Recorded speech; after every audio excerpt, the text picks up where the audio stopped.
আজকে make in ইন্ডিয়ায় ভারতবর্ষের বিভিন্ন প্রান্তে যদি বাঙালি ছেলেমেয়েরা প্রতিষ্ঠিত হতে পারেন, নাসা, ওয়ালমার্ট, গুগল আবার থেকে শুরু করে সর্বত্র যদি বাঙালিরা নিজেদের প্রতিষ্ঠা করতে পারেন, পশ্চিমবঙ্গের বাইরে যে কোনো জায়গায় যদি আমাদের এখানকার ছেলেমেয়েরা এখানে যাদের স্কুলিং হয়েছে তারা ওখানে গিয়ে কাজ করতে পারে এবং সম্মানের সঙ্গে প্রতিষ্ঠা পেতে পারে, তাহলে সেটা পশ্চিমবঙ্গে সম্ভব নয় কেন? আজকে যদি পশ্চিমবঙ্গের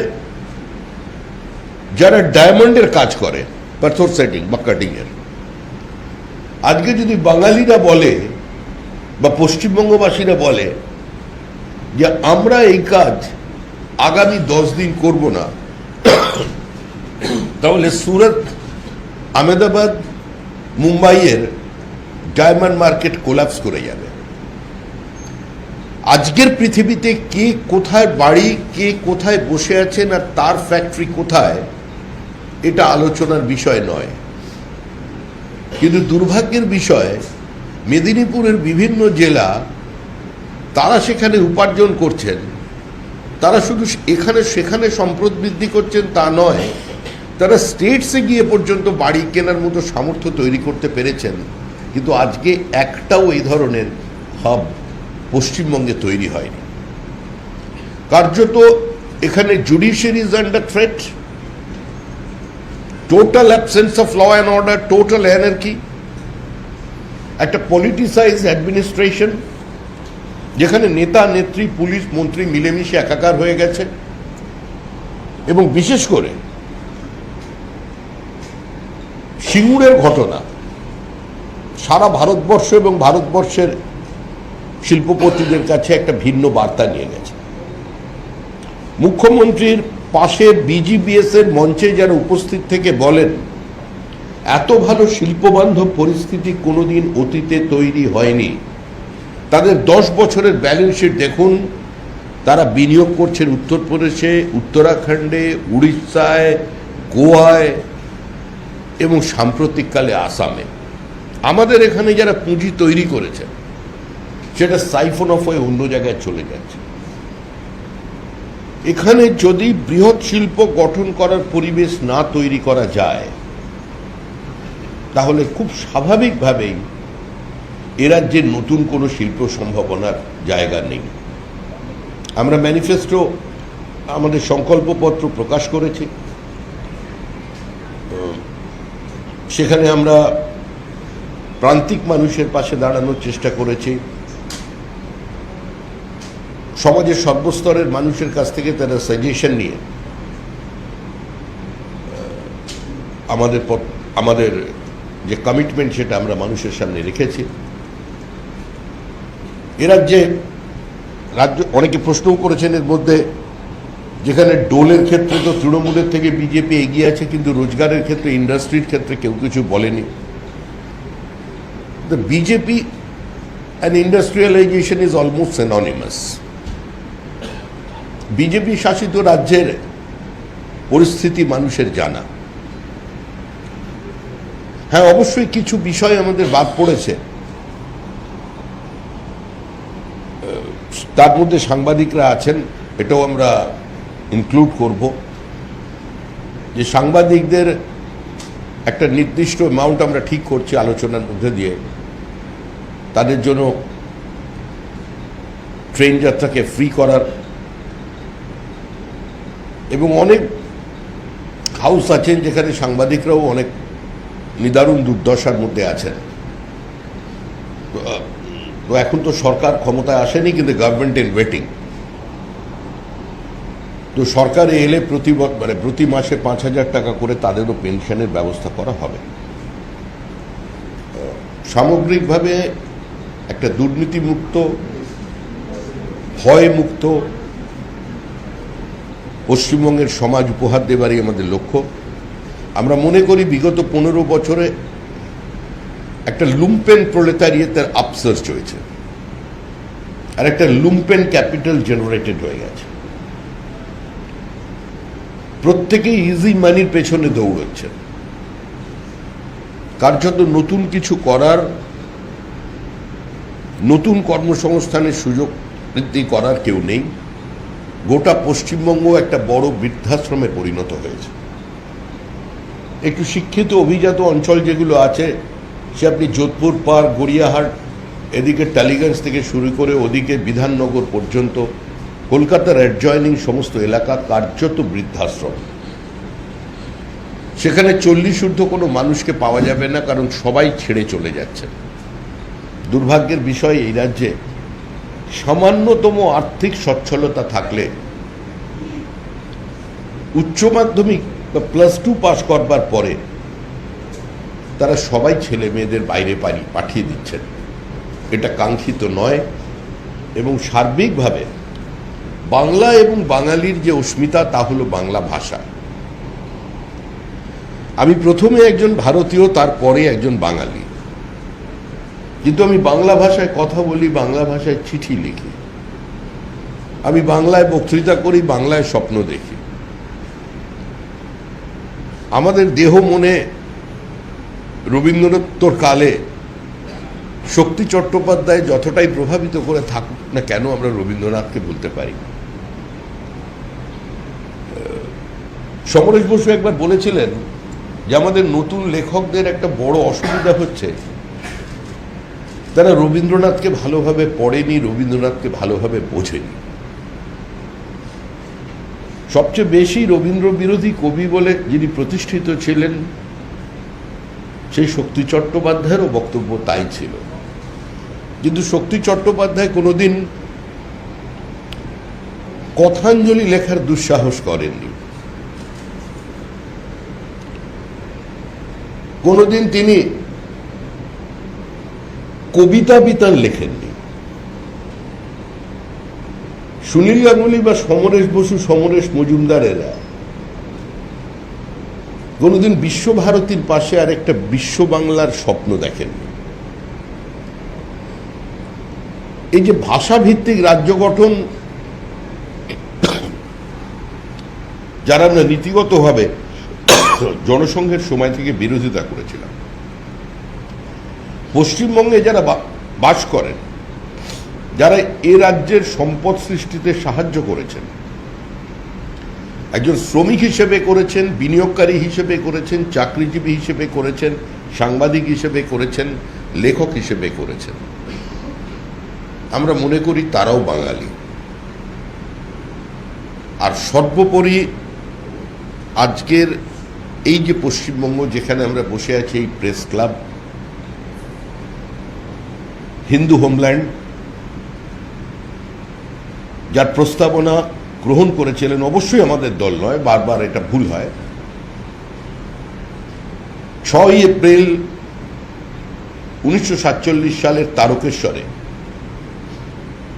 NC চ্যাটার্জির প্রথম দিন 2.5 ঘন্টা বক্তৃতা, Pakistan or no Pakistan, but Bengal should be divided for the sake of Bengali Hindus, for the survival of Bengali Hindus. আর সেটাই 20 জুন প্রাদেশিক আইনসভায় আসে। কংগ্রেসের সমস্ত হিন্দু জনপ্রতিনিধিরা শ্যামাপ্রসাদ মুখার্জিদের আনা সেই প্রস্তাবের পক্ষে ভোট দেন,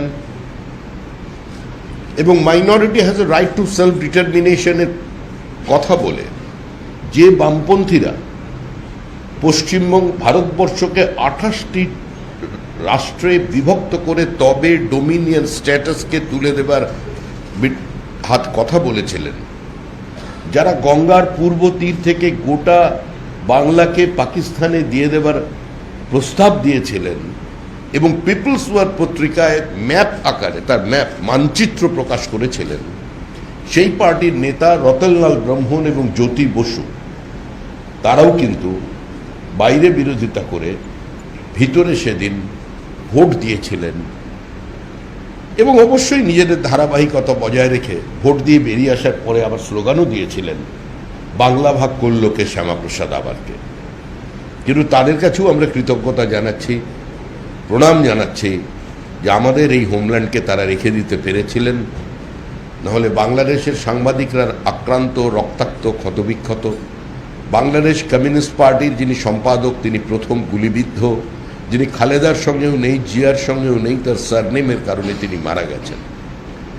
ওখানে যারা মুক্তমনা মুসলমান আছেন, যারা এই হিন্দু এক্সোডাসের বিরোধিতা করছেন, যারা বিভিন্ন জায়গায় ধ্বংসাত্মক কার্যকলাপ, বলপূর্বক ধর্ম পরিবর্তন, ধর্ষণ, তুলে নিয়ে যাবার বিরোধিতা করছেন, তসলিমার মতো তারাও আক্রান্ত, তারাও রক্তাক্ত এবং তারা নিহত।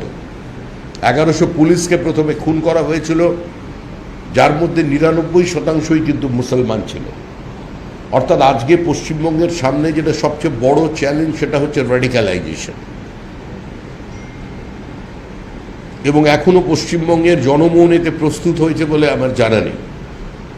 যদি হতো তাহলে যেদিন ফিরহাদ হাকিম খোলাখুলি দাওয়াতে ইসলামের কথা বলেছিলেন কলকাতার মেয়র হিসেবে, কলকাতার মানুষরা রাস্তায় নামতেন। সুশীল সমাজ কার্যত নেই এবং মুখ্যমন্ত্রী মমতা বন্দ্যোপাধ্যায় একটি বিষয় সফল, যে তিনি মেরুদণ্ডটা খুলে নিয়ে ওখানের মধ্যে কোনো প্লাস্টিকের পাইপ ঢুকিয়ে দিয়েছেন। কোনো প্রতিবাদ নেই। যে প্রগতিশীলেরা কখনো আপনাদের প্রেস ক্লাবে, কখনো আপনাদের বিভিন্ন অনুষ্ঠানে কনক্লেভে গিয়ে এপার বাংলা ওপার বাংলাকে এক করে দেবার কথা বলেন, বাংলা ভাষার কথা বলেন, এবং যারা সবসময় মনে করেন যে সাংস্কৃতিক আদান প্রদানের প্রয়োজন আছে, এই এত ছবি করেছেন প্রসেনজিৎ চট্টোপাধ্যায়, আবার সাম্প্রতিক পদ্মশ্রী পেলেন। গৌতম ঘোষ অনেক ছবি করেছেন, আবার একজন তো মঞ্চ আলো করে থাকছেন জয়া হাসান। এরা কেউ প্রতিবাদ করছেন না। ওখানের শিল্পীরাও যে আক্রান্ত, ওখানের শিল্পীরাও যে রক্তাক্ত, এ নিয়ে কেউ কোনো কথা বলছেন না। কার্যত আমরা বাংলাদেশে যা দেখছি সাম্প্রতিককালে তার প্রতিধ্বনি এবং প্রতিফলন মুর্শিদাবাদ এবং মালদায় দেখা যাচ্ছে। আমাদের শুধু সীমান্তবর্তী জেলাগুলোর ডেমোগ্রাফি চেঞ্জ হয়নি, পশ্চিমবঙ্গকে প্যাসেজ হিসেবে ব্যবহার করে বনাঞ্চল এবং সীমাঞ্চল বিহার এবং ঝাড়খণ্ডের ডেমোগ্রাফি বদলে গিয়েছে। ইন্টারনাল সিকিউরিটি কম্প্রোমাইজড হচ্ছে পশ্চিমবঙ্গের সঙ্গে। 562 কিলোমিটারের বর্ডার আনফেন্সড আছে, কিন্তু সরকার কোনো জমি প্রোভাইড করছে না, বিওপি তৈরি করা যাচ্ছে না। প্রকাশ্যে রোহিঙ্গা বাংলাদেশিদের আমন্ত্রণ জানানো হচ্ছে ভোটার লিস্ট। আমাদের ভোটার লিস্টে 11 জন ধৃতরাষ্ট্র আছেন। আমাদের ভোটার লিস্টে দাদু এবং নাতি আছেন, যাদের একজনের বয়স 42 আর নাতির বয়স 22। আমাদের ভোটার লিস্টে বাবা এবং ছেলে আছে, যাদের বয়সের পার্থক্য 10। 12টি রাজ্যে এসআইআর কোথাও আগুন নেই, ব্লক অফিস ভাঙচুর নেই, বিএলওদের ওপর চাপ সৃষ্টি নেই, পথ অবরোধ নেই। কিন্তু আমাদের এখানে হচ্ছে। যে কোনো সাংবিধানিক প্রক্রিয়া, কেন্দ্রীয় সরকারের প্রজেক্ট, সোশ্যাল ওয়েলফেয়ার প্রজেক্ট বন্ধ হয়ে গেছে। আমি সাংবাদিকদের কাছে আজকে আপনাদের আমন্ত্রণে এসে একটা আবেদন করছি। 2018 সালে 65 বছরের নিদারুণ প্রচেষ্টার ফলস্বরূপ আজকে অশোকনগর অয়েল ফিল্ডে তেলের সন্ধান পাওয়া গেছে। We are sitting on the hotbed of oil. Uttar 24 Pargana এবং রানাঘাট আজকে পুরো দক্ষিণবঙ্গের একটা অংশের আর্থসামাজিক অবস্থাটা বদলে দিতে পারে। 8,000 কোটি টাকা প্রতি বছর সরকারের রেভিনিউ প্রোডাকশনের পর, এবং 100 স্কোয়ার কিলোমিটারে যদি কাজ শুরু হয়, যেখানে 1045 কোটি টাকা খরচা হয়ে গেছে গত বছরে, সেখানে উইন্ডফল গেন হবে, একটা ক্যাসকেডিং এফেক্ট হবে, সেটা থেকে আমরা বঞ্চিত। পুরুলিয়ায় রেয়ার আর্থ মিনারেল পাওয়া গেছে, কয়েক লক্ষ কোটি টাকা তার দাম। রাজ্য সরকার পার্টিসিপেট করছে না, তাই সেটাকে অপশনে নিয়ে আসা যাচ্ছে না। ঝাড়গ্রাম বাঁকুড়ায় প্রচুর পরিমাণে ম্যাঙ্গানিজ ওরের সন্ধান পাওয়া গেছে, সেক্ষেত্রেও রাজ্য সরকারের কোনো সহযোগিতা নেই। 43টা রেলের প্রজেক্ট বন্ধ, এখন 61টা হয়েছে। প্রথম নদীর তলা দিয়ে রেলপথ ভারতবর্ষের মধ্যে আমাদের হাওড়ায় বর্তমান নরেন্দ্র মোদীর সরকার করেছেন, কিন্তু হাওড়া থেকে সেক্টর 5 পর্যন্ত তার কানেক্টিভিটি শুধুমাত্র কয়েক মিটারের কাজের জন্য আটকে আছে। চিংড়িহাটার কাজে এই কাজটা সম্পূর্ণ করবার জন্য খুব বেশি হলে 48 ঘন্টার প্রয়োজন আছে, কিন্তু শুধুমাত্র ভেন্ডেটা পলিটিক্সের কারণে আর কেন্দ্রীয় সরকারের সাফল্য মানুষের সামনে না আসবে তার কারণে এটা বন্ধ আছে। পিএম সূর্যঘর প্রকল্প, বিনা পয়সায় আলো জ্বলবে, পাখা চলবে, ফ্রিজ চলবে, টিভি চলবে, সারা ভারতবর্ষে ব্যাপকভাবে ছড়িয়েছে, পশ্চিমবঙ্গে বাস্তবায়িত হয়নি।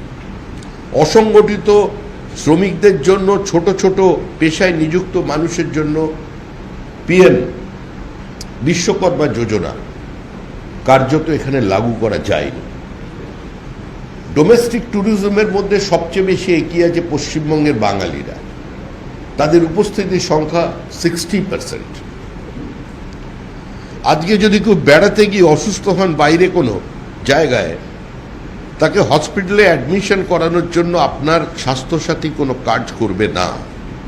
এই যে এত মাইগ্রেন্ট লেবার, 40 লক্ষের বেশি, যেটা মুখ্যমন্ত্রী দাবি করছেন 20 লক্ষ আছে, 20 লক্ষ নয়, 40 লক্ষের বেশি মাইগ্রেন্ট লেবার এখন এই মুহূর্তে পশ্চিমবঙ্গের বাইরে আছে। আজকে তারা যদি অসুস্থ হয়, আজকে তারা এই কার্ডের সুবিধা থেকে বঞ্চিত হবে।